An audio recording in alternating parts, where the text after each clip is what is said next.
Hello बच्चों, कैसे हैं आप सब। तो आज हम न्यूक्लियोसाइड और न्यूक्लियोटाइड के स्ट्रक्चर्स को कंप्लीट कर लेंगे बच्चों आज की क्लास में। जो लास्ट टाइम हमने किया था, आपने बेसिक देखा कि किस तरीके से एक न्यूक्लियोटाइड का फॉर्मेशन होता है। तो आज हम सीखने वाले हैं कि एक्चुअल में जो डीएनए के अंदर different type of nucleoside and nucleotides होते हैं, या इसी तरीके से आरएनए के अंदर जो different type of nucleoside and nucleotides होते हैं, उनकी नेमिंग कैसे दी जाती है ना। उनको आज हम क्लियर करेंगे। तो स्टार्ट करते हैं। अगर लास्ट टाइम याद होगा तो हमने आपको एक न्यूक्लियोसाइड के स्ट्रक्चर को क्लियर करवाया था।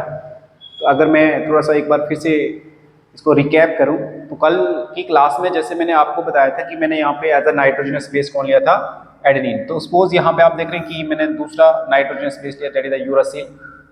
ये इसके साथ लिंक्ड कर रहा है, ये है पेंटोज शुगर। ठीक है।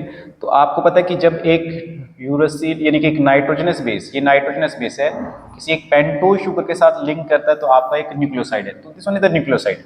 और इसके कार्बन नंबर 5 के साथ आप देख रहे हैं आपका फॉस्फेट ग्रुप जो है वो अटैच हो रहा है। तो अब इसके लिए बच्चों हम क्या टर्म दे देंगे, न्यूक्लियोटाइड। ठीक है।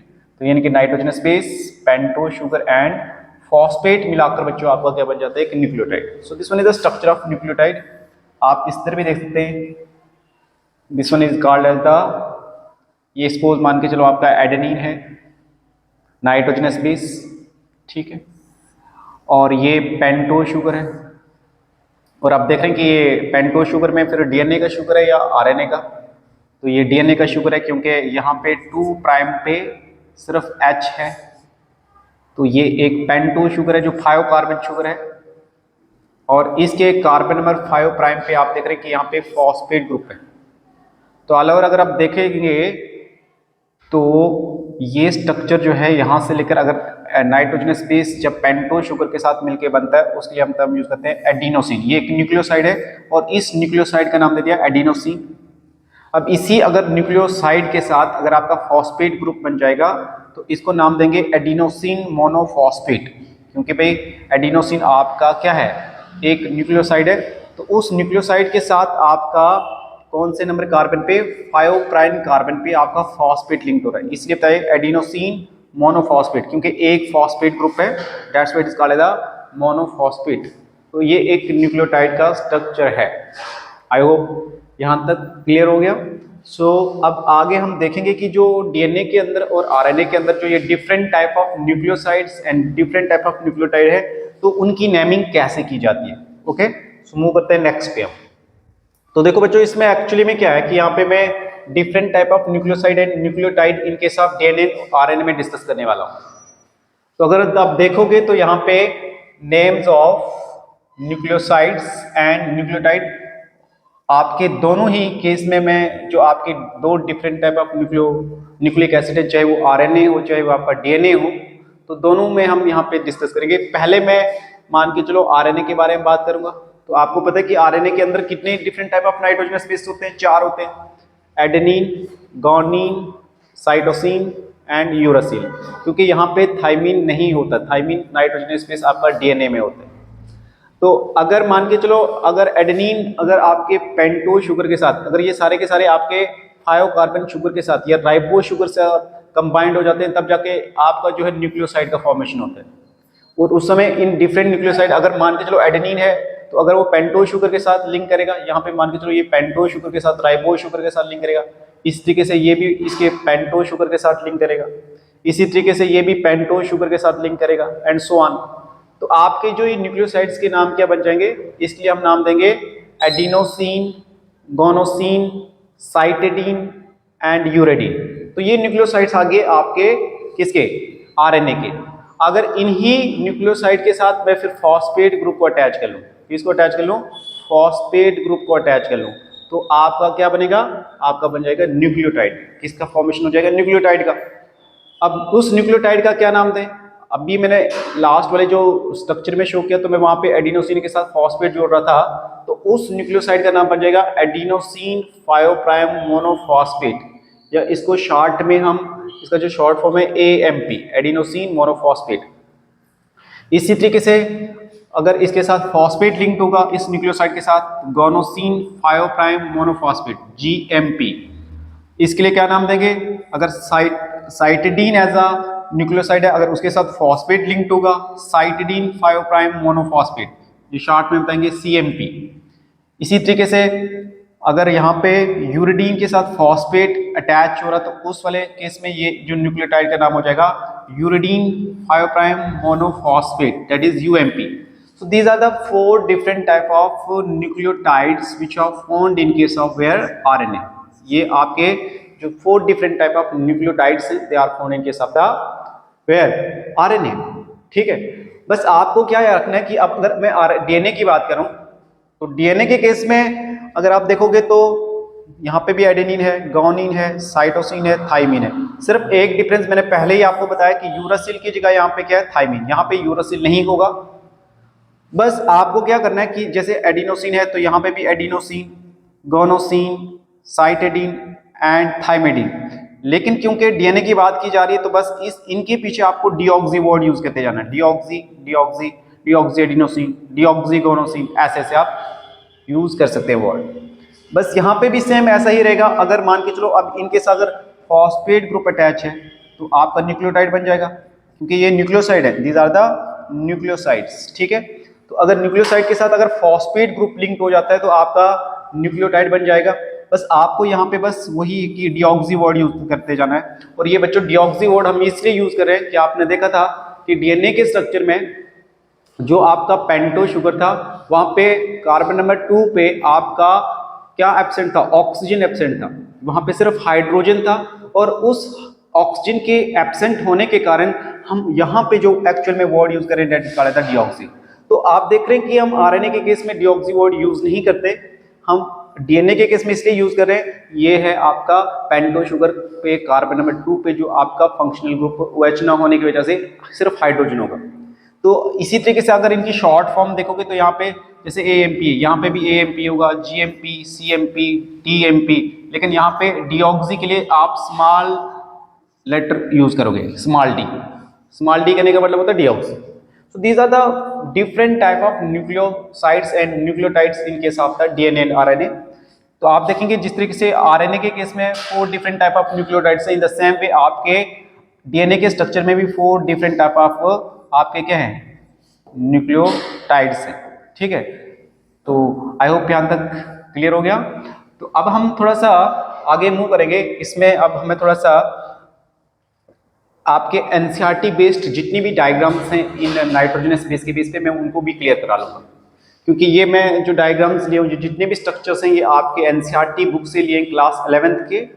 तो आपको हो सके एग्जाम में आपको सीधा ये डायग्राम दी जाए और आपको ये आइडेंटिफाई करने के लिए यानी कि बता सकते हैं भाई इस डायग्राम इस स्ट्रक्चर को आप आइडेंटिफाई करो। तो ये तो क्लियर है कि मैंने आपको लास्ट टाइम ये स्ट्रक्चर पूरे के पूरे डिटेल में क्लियर करवाए। तो आप देखोगे तो ये एक प्यूरिन का स्ट्रक्चर है, क्योंकि ये कार्बन नंबर यहाँ पे 6 पोजीशन पे आपका क्या प्रेजेंट होता है? अमाइनो ग्रुप प्रेजेंट होता है।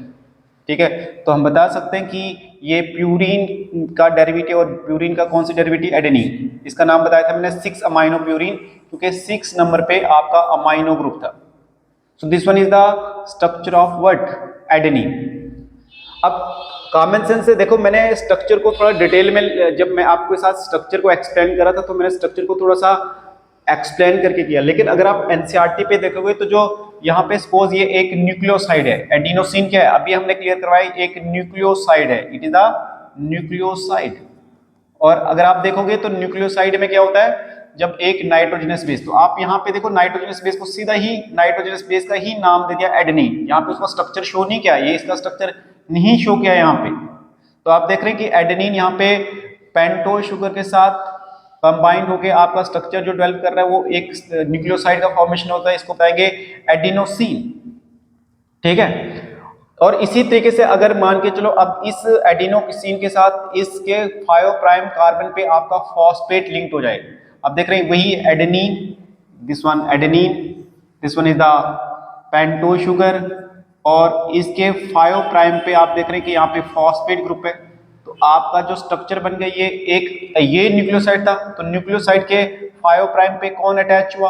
आपका फॉस्फेट ग्रुप। तो आपका बन गया न्यूक्लियोटाइड। क्या बन गया? It is the structure of nucleotide. और इस न्यूक्लियोटाइड का स्ट्रक्चर का नाम क्या देते हैं हम, तो एडिनाइलिक एसिड, या आपको मैंने पहले भी बताया कि आप इसको क्या नाम दे सकते हैं, शॉर्ट में AMP, adenosine monophosphate, adenosine monophosphate. क्योंकि यहाँ पे अगर हम डीऑक्सी वर्ड यूज नहीं करेंगे, क्योंकि जो ये राइबोज शुगर है यहाँ पे आप देख रहे हैं कि O है, ये आपके RNA का है, तो इसको एडिनाइलिक एसिड AMP यानी कि एडिनोसिन मोनोफॉस्फेट जो एक न्यूक्लियोटाइड है, तो यहाँ पे ये जो न्यूक्लियोटाइड है बच्चों, तो इस न्यूक्लियोटाइड के केस में हमने इसके लिए क्या टर्म यूज की, AMP एडिनोसिन मोनोफॉस्फेट, या इसी के लिए आप एडिनाइलिक एसिड वर्ड भी यूज कर सकते हो, ये भी न्यूक्लियोटाइड का ही नाम है, जैसे मैंने एडिनोसिन। इसी तरीके से मान के चलो जैसे GMP था, तो आप इनको अलग अलग नाम से भी वर्ड यूज कर सकते हो। जैसे सपोज मान के चलो अभी मैं दूसरे केस में, अब एक तो ये तो प्यूरिन की डेरिवेटिव आ गई, अब यहाँ पे एक पायरामाइडिन की डेरिवेटिव भी शो की है। जैसे मान के चलो ये यूरासिल है, तो यूरासिल एक पायरामाइडिन की डेरिवेटिव है, ठीक है, ये एक नाइट्रोजनस बेस है। अब ये इसके साथ देख रहे हैं कि भाई ये अब ये यूरासिल यहाँ पे आ गया, this one is the structure of nitrogen, ये यूरासिल है, this one is the uracil. और इस यूरासिल के साथ बच्चों यहाँ पे ये पेंटोशूर लिंक हो गया इसके कार्बन नंबर 1 के साथ। तो अब बताएं कि भाई जो न्यूक्लियोसाइड बनेगा, इस न्यूक्लियोसाइड का क्या नाम देते हैं, यूरेडिन, क्या नाम देते हैं, यूरेडिन।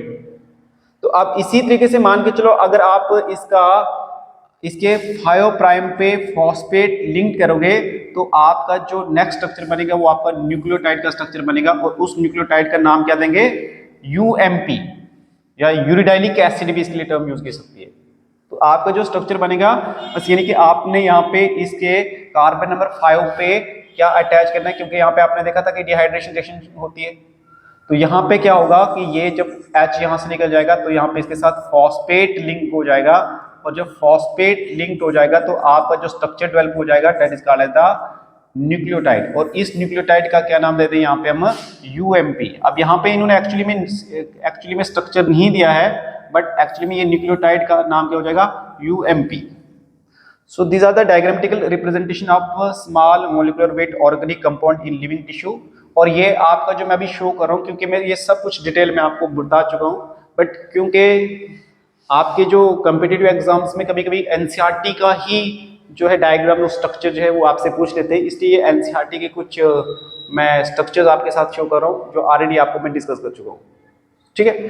सो this one is all about the nucleosides and the nucleotides. I hope यहाँ तक सभी बच्चों को ये क्लियर है। और अगर क्योंकि आपके जो सिलेबस में चेंजिंग आई है, तो अब हमें इनका फर्दर जो पॉलीमराइजेशन है वो यहाँ पे नहीं पढ़ना, क्योंकि हमने एक सिंगल यूनिट न्यूक्लियोटाइड के स्ट्रक्चर को सीखा है। और ये आगे आप क्लास 12th में भी आपको ये काम आएगा, क्योंकि 12th के क्लास में जब आप DNA के स्ट्रक्चर को पढ़ते हो, RNA के स्ट्रक्चर को पढ़ते हो, तो RNA और DNA का स्ट्रक्चर बच्चों इन्हीं न्यूक्लियोटाइड से मिलकर बनता है। तो अगर कोई बच्चा इंटरेस्टेड हो, तो मैं जब molecular base of inheritance class 12th का जो चैप्टर है वो स्टार्ट करूंगा, तो वहां पे मैं DNA के स्ट्रक्चर को जब एक्सप्लेन करूंगा आप वहां पे देख सकते हैं। यानी कि जब एक न्यूक्लियोटाइड दूसरे न्यूक्लियोटाइड के साथ जुड़ेगा तो डाई न्यूक्लियोटाइड, उसके बाद जब बहुत सारे जुड़ेंगे तो पॉली न्यूक्लियोटाइड। तो आपका DNA और RNA है क्या, एक्चुअली में जब बहुत सारे न्यूक्लियोटाइड आपस में एक दूसरे के साथ लिंक करते जाते हैं, जैसे आपने कार्बोहाइड्रेट में देखा कि बहुत सारे जब ग्लूकोज के यूनिट आपस में लिंक करते जा रहे थे, तो वो आपका पॉलीसेक्रिहाइड का फॉर्मेशन कर रहे थे। और इसी तरीके से जब बहुत सारे न्यूक्लियोटाइड आपस में लिंक करते जाएंगे तो बनाएंगे पॉलीन्यूक्लियोटाइड। तो बच्चों DNA और RNA एक्चुअल में पॉलीन्यूक्लियोटाइड तो है, दीज आर द पॉलीन्यूक्लियोटाइड। अब उनके अरेंजमेंट के लिए हमें DNA और RNA को स्ट्रक्चर को डील करना होता है। हम वहां पे ये देखेंगे कि एक न्यूक्लियोटाइड दूसरे न्यूक्लियोटाइड के साथ कैसे जुड़ता है, वहां पे किस टाइप का बॉन्ड बनता है।